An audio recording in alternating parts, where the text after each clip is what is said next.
একজন মহিলা মারা যাওয়ার পরে ওই মহিলারে গোসল করা কাফন পরাইয়া এখন জানাজার মাঠে নিয়ে যায় লোকেরা বলল বাচ্চা 2-3টা আছে এদেরকে একটু দেখাইয়া দাও, জীবনের শেষ দেখা দেখাও। বাচ্চাগুলো নিয়ে আসলো। একটা মেয়ে বাচ্চা 5-7 বছর বয়স হইবে। বাচ্চাটারা যখন মার কাছে নিয়ে আসলো, বাচ্চাটা মার চেহারা যখন খুলিয়া মার চেহারা যখন বাচ্চাটা দেখলো, দেখে একটা চিৎকার দিয়া মার গলা দিলা কান্দে আর বলে মা গো তোমারে যেতে দিব না, তুমি আমারে ভালাই কোথায় যাও, আমি কার গলা ধরিয়া ঘুমাবো। মা গো তুমি না বলছিলাম আমার জামা বানায় দিবা গো মা, তুমি এইভাবে চলিয়া গেলে কে আমার জামা বানায় দিবে। বাচ্চাগুলো কান্দে, বুবায় বুবায় কান্দে। লোকেরা বলে মা কান্দিস না, আমরা তোর জামা বানায় দেব। তোমাদের জামা আমার গলা লাগবে না, আমার গায়ে লাগবে না, আমার মা না বলছিল জামা বানায় দিবে। সুবহানাল্লাহ, এত কান্দন কানল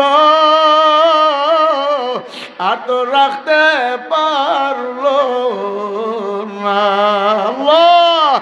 জানাজার পরে কবরে নিয়ে যখন রওনা করবে, স্বপ্নের গাদ্দার বলবে মাথার বান্দে বুঝা গেল আরে মন আর কোন দিন মাথা নাড়ার শক্তি নাই। আরে মাজার বান্দে বুঝা গেল আরে মন আর কোন দিন উঠে বসার শক্তি নাই। পায়ের বান্দে বুঝা গেল আরে মন আর কোন দিন হেঁটে চলার শক্তি নাই। 3টা বান্দা প্যাকেট করিয়া জানাজা পরে কবরে পার্সেল করিয়া দেবে। পশ্চিম পাশে কবরের রাস্তা, পশ্চিম পাশে রাখা চতুর্দিকে লোকেরা ঘিরে দাঁড়ায় বলবে মাশাআল্লাহ, আব্দুল করিম, আব্দুল মালিক, আব্দুর রহমানের কবর বড় সুন্দর। আল্লাহ স্বপ্নেরও বলবে আমার কবর সুন্দর বলিয়া আমার কবরে পালায় যাইও না, আমি এ কবরে থাকতে পারবো না, আমি একা কবরে থাকতে পারবো না। আল্লাহ সাথে নাই রে বাতি নাই রে কবরে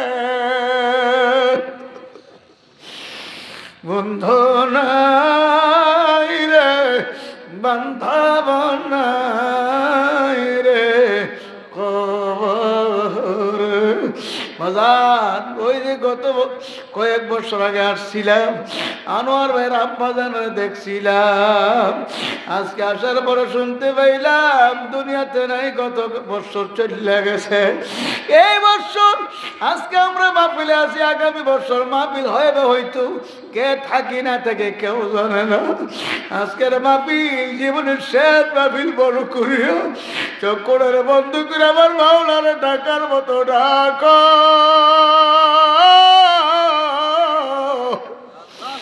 আমার মাওলাটাকে জবাব না দিয়া পারবে না। উদউনি আস্তাজিব লাকুম, আমার আল্লাহ বলে বান্দা বান্দী আমার ডাকো, ডাক আমি জবাব দিয়ে দেব। আমার পাশে মুরব্বী সভাপতি সাহেব বৈশা রয়েছে, বয়স তো বহুত হয়ে গেছে, জানি না কোন দিন যেন ডাক আছে আর সভাপতি নাই। আমি এখানে আসি, আজকে বয়ান করতে আসি, কোন দিন যেন শুনেন আব্দুল মালিক ফয়েজি আর নাই। আল্লাহ এ বাবা রে, জীবনের শেষ কি শেষ মাহফিল মনে কইরা শেষ মোনাজাত মনে করে মাওলার দরবারে কান্দো আর মাফ চাও। আমার মাওলা বান্দা বান্দিকে মাফ করার জন্য চাইয়া রয়েছে। বান্দা বান্দি আল্লাহ ডাক দেন, আল্লাহ আল্লাহ আল্লাহ কইয়া ডাক দে।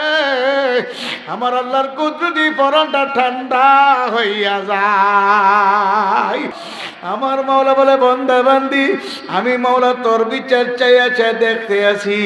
আমি মাওলা তোর বিচার চাইয়া চাই দেখি। আমি মাওলা তোর এত সুন্দর জবান দান করলাম, আল্লামাহুল বায়ান, কথা বলার শক্তি কে দিছে জোরে কোন কে? আমি মাওলা তোর চক্ষু দান করলাম, আমি মাওলা দেখার শক্তি দান করলাম। আমার তো চক্ষু দিয়ে কত নিয়ামত দেখলি, কত কুদরত দেখলি। অনেক মুখ খারাপ, আমার তো নিয়ামত দিয়া কত কুদরত দেখলি। আমি তো চক্ষু দিছিলাম বেপরদা নারীদের দেখার জন্যে না, আমি চক্ষু দিছিলাম সিনেমা টেলিভিশন নাটক ফাটক দেখার জন্যে না। আমি চক্ষু দিছিলাম আমার কুদরত দেখিয়া আমার পরিচয় লাভ করার জন্যে। জোরে কোন সুবহানাল্লাহ। তুই আমার দেওয়া চক্ষু দিয়া কত নাফরমানি দেখছো, কত হারাম জিনিস দেখছো। আমি মাওলা তোর বিচার চাইয়া চা দেখি রে।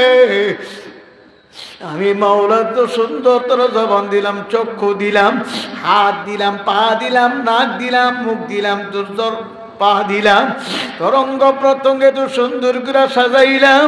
আমি মাওলার ইবাদত বন্দেগী গোলামি করার জন্যে।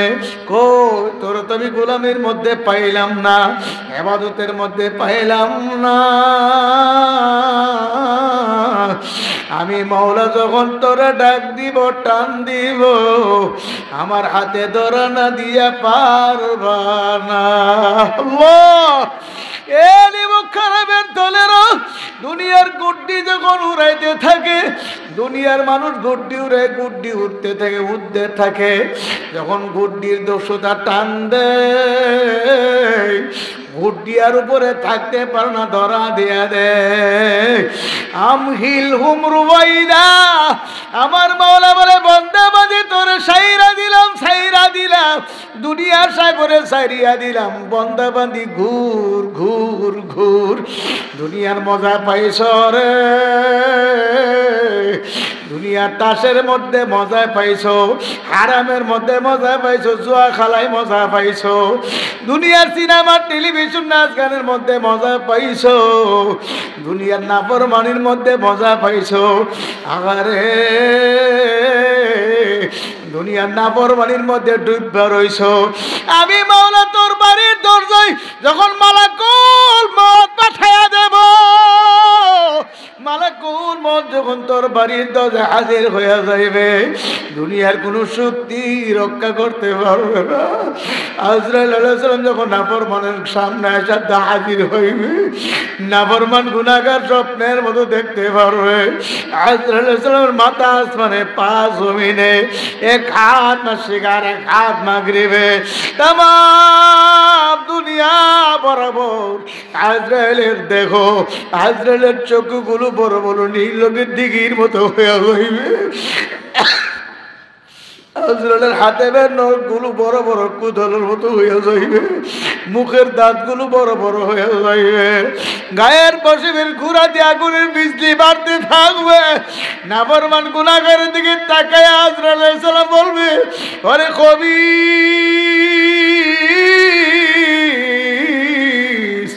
দুনিয়াতে আমার মাওলার হুকুম মানুষ নাই, আমার মাওলা ফজরের সময় ডাকছে তোরে পাই নাই, আমার মাওলা জোহরের সময় ডাকছে তোরে পাই নাই, আমার মাওলা আসরে ডাকছে তোরে পাই নাই, আমার মাওলা মাগরিবে ডাকছে তোরে পাই নাই, আমার মাওলা এসে ডাকছে তোরে পাই নাই। ওরে কবি আজকে আমার মাওলার হুকুম হয়ে গেছে তোর দরিয়া লওয়ার জন্য। ও খবিস রুহ রুহুডারে ডাকবে, রুহু আসতে চাইবে না। 360টা মাকামে রুহু দৌড়াদৌড়ি ছুটাছুটি করতে থাকবে। রুহুটা ধরা দিতে চাইবে না, দৌড়াদৌড়ি ছুটাছুটি করবে। আম হিল হুপুর বাইদা আমার আল্লাহ বলে ঢিল দিলাম, যা যা যা, কোথায় বাগিয়া যাইবে, যা বাগিয়া যাইবে যা। ও নাফরমান, ও নাফরমান, আমার মাওলা বলবে আজরাইল এমনি আসবে না, ধরিয়ালো রাগ করিয়া গুসা করিয়া বড় বড় নখ বিশিষ্ট হাত আল্লাহ নাফরমান গুনাহগারের মুখের ভিতরে ঢুকাইয়া রুহুটার মধ্যে এমন ভাবে খপ করিয়া থাবা মারিয়া নখগুলো ডাবায় যখন টান মারবে কলিজার নারী বুড়ি ঠাস ঠাস করে সিরিয়া ফালাবে। আল্লাহ জানে রে দুনিয়ার কোন শক্তি আর রক্ষা করতে পারবে না। তমসাবে বান্ধব টুরি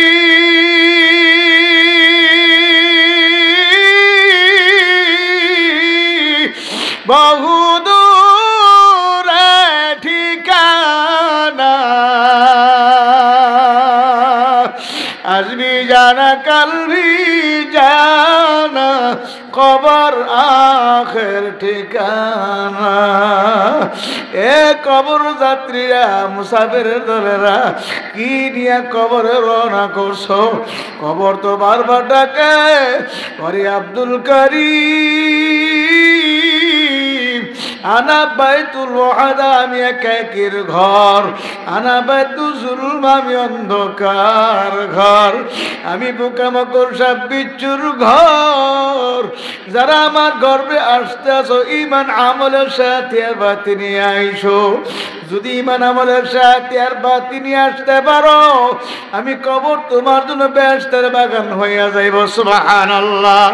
যদি ইমান আমলের সাথে আর বাতি নিয়ে আসতে না পারো গুনার ঘাটতি নিয়ে যদি আমার কবরের ভিতরে আসো, ভালো করে জানিয়ে রাখো কবর বলতে আছে আল্লাহ নবীও 1450 বছর আগে দেখাইয়া বলিয়া গেছে, এ সাহাবারা রে তাকে দেখো নাফরমান গুনাহগার রে কবরের ভিতরে শুয়াইয়া যখন মানুষ যার যার করে চলে যাইবে মুনকির নাকির আসিয়া 3টা প্রশ্ন করবে, 3টা প্রশ্নের জবাব যদি দিতে না পারো এমন ভাবে তোমার কবর মাটি চাপ মারবে, এক পাজরে হাতে আর এক পাজরে কটমট করে ঢুকে ফেলাইবে,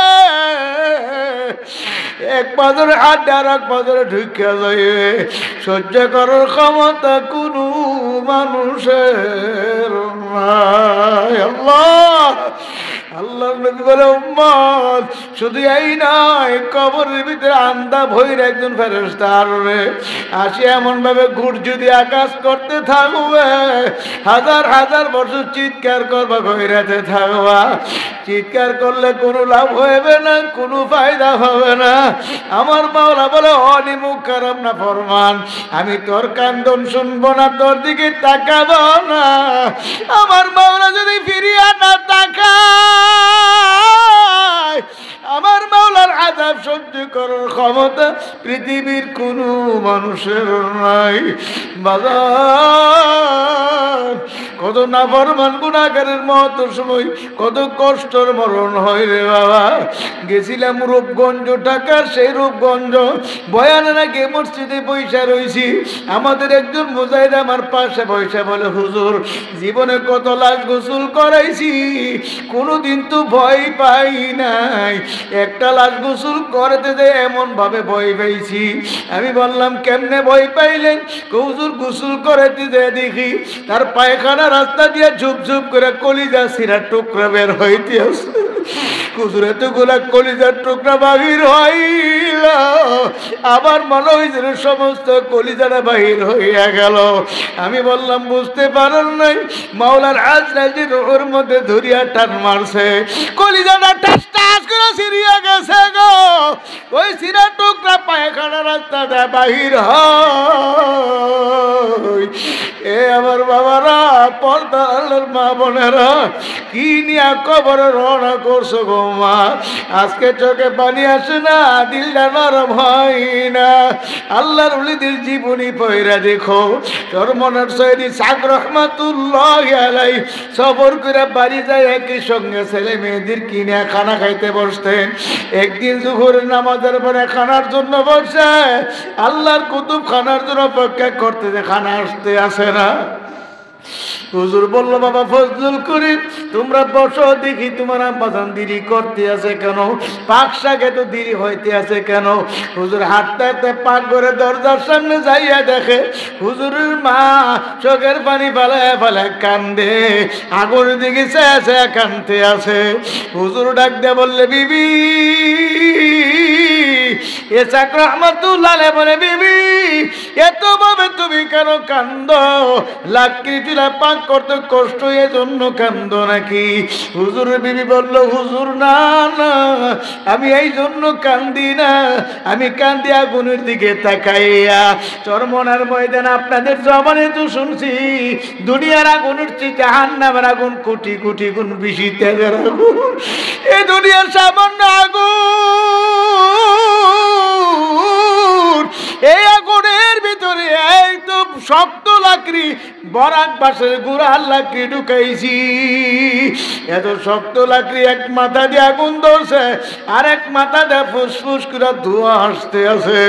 আমার তখন বই লাগিয়া গেল রে, দুনিয়ার সামান্য আগুনের ভিতরে এত শক্ত লাকড়ি ঢুকাইছি, লাকড়িটাকে টাস টাস করে গাছ গুলা ফাড়াইয়া ফাড়াইছে।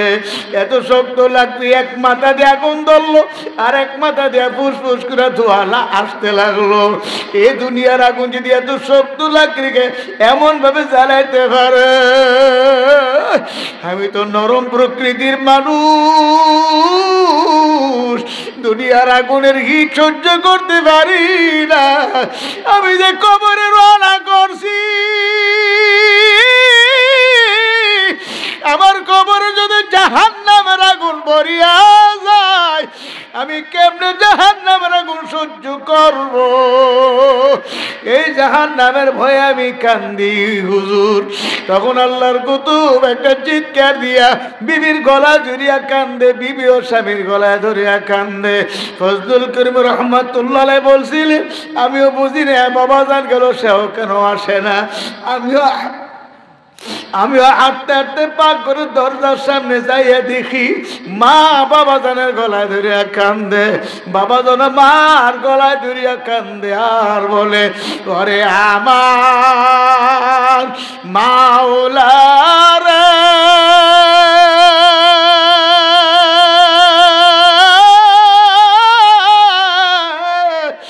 ওরে আমার মাহবুব রে, তুমি যদি মাফ না করো, এ আগুন কেমনে সহ্য করব রে? ওরে আমার মাওলা রে,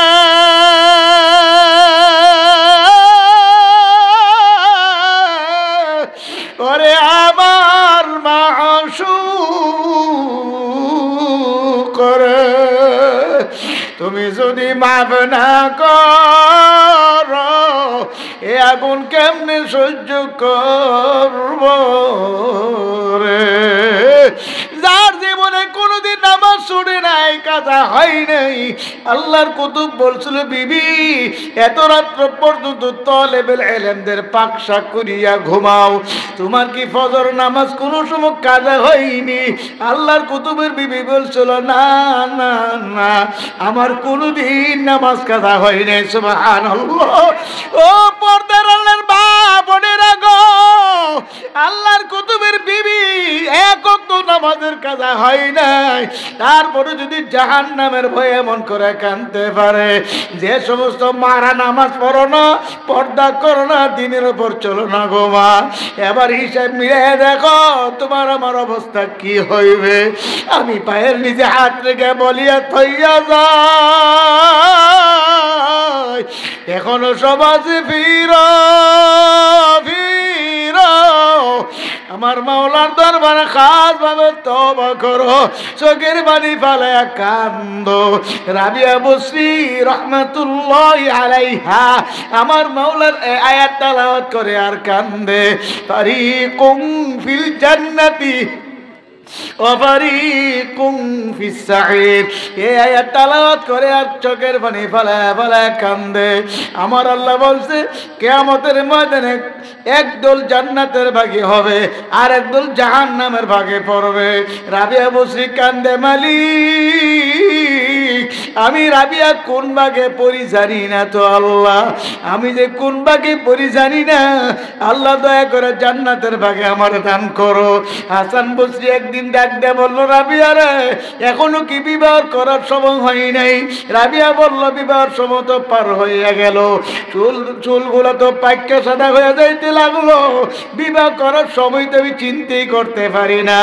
ও রাবিয়া কেন? তিনটা কাজের চিন্তা, তিনটা জায়গার চিন্তা। কোন কোন জায়গারে? এক নম্বর চিন্তা হলো ঈমানের সাথে মরণ হবে কি হবে না, তুমি যদি গ্যারান্টি দিতে পারো তোমার প্রস্তাব আমি গ্রহণ করব। দুই নম্বর চিন্তা, কবরের ভিতরে শুয়ে দেওয়ার পরে মুনকির নাকির আসি আমার তিনটা প্রশ্ন করবে, তিনটা প্রশ্নের জবাব দিতে পারবো কি পারবো না তা তো আমি জানি না, গ্যারান্টি দিতে পারলে প্রস্তাব গ্রহণ করব। তিন নম্বর হলো আমার আল্লাহ যে বলছে ফারিকুম ফিল জান্নাতি ওয়া ফারিকুম ফিস সাঈর, কিয়ামতের ময়দানে মানুষগুলো দুই ভাগে ভাগ করিয়া দিবে, একদল মানুষ জান্নাতি আর একদল মানুষ জাহান্নামী। আমি কোন ভাগে পড়ি কেউ তো জানে না, তুমি কি বলতে পারবা কিরে হাসান বসরি? হযরত হাসান বসরি বলো, না না এটা আমার পক্ষে বলা সম্ভব না, এই চিন্তা করার কারণেই তো আমি বিবাহের চিন্তা করতে পারি না। ও মা বোনেরা গো, এত বড় আবাদা সালেহা মুমিনা ব্যক্তি যদি আমার মাওলার ভয়ে জাহান্নামের ভয়ে কিয়ামতের ময়দানে কোন ভাগে পড়বে এই চিন্তা করে এমন ভাবে কাঁদতে পারে, আমার আপনার চোখে কেন পানি আসে না? আল্লাহর কুতুব বলতেন, বাবা এবার চোখের পানি আসবে, মুরাকাবা করো, মওতের খেয়াল করো, কোন দিন যেন মালাকুল মওত আসিয়া ধরিয়া দিয়া যায়। যেদিন আমার আপনার রূহ নিয়ে যাইবে সেদিন তো মরা লাশ বিছানায় পড়িয়া থাকবে, ছেলে কাঁদবে মা করে, ছেলে কাঁদবে বাবা বাবা করে, আর তো জবাব দিতে পারবো না। আল্লাহ, একজন মহিলা মারা যাওয়ার পরে ওই মহিলারে গোসল করা কাফন পরাইয়া এখন জানাজার মাঠে নিয়ে যায়, লোকেরা বলল বাচ্চা দুই তিনটা আছে এদেরকে একটু দেখাইয়া দাও, জীবনের শেষ দেখা দেখাও। বাচ্চাগুলো নিয়ে আসলো, একটা মেয়ে বাচ্চা 5-7 বছর বয়স হইবে। বাচ্চাটারা যখন মার কাছে নিয়ে আসলো, বাচ্চাটা মার চেহারা যখন খুলিয়া মার চেহারা যখন বাচ্চাটা দেখলো, দেখে একটা চিৎকার দিয়া মার গলা দিয়া কান্দে আর বলে, মা গো তোমারে যেতে দিব না, তুমি আমারে ভালাই কোথায় যাও, আমি কার গলায় দুলিয়া ঘুমাবো? মা গো তুমি না বলছিলাম আরে জামা বানায় দিবা গো মা, তুমি এইভাবে চলিয়া গেলে কে আমার জামা বানায় দিবে? বাচ্চাগুলো কান্দে, বুবায় বুবায় কান্দে। লোকেরা বলে, মা কান্দিস না, আমরা তোর জামা বানায় দেব। তোমাদের জামা আমার গলা লাগবে না, আমার গায়ে লাগবে না, আমার মা না বলছিল জামা বানায় দিবে। সুবহানাল্লাহ, এত কান্দন কানলো আর তো রাখতে পারলো না। জানাজার পরে কবরে নিয়ে যখন রওনা করবে, স্বপ্নের গাদ্দার বলবে মাথার বান্দে বুঝা গেল আরে মন আর কোনো দিন মাথা নাড়ার শক্তি নাই।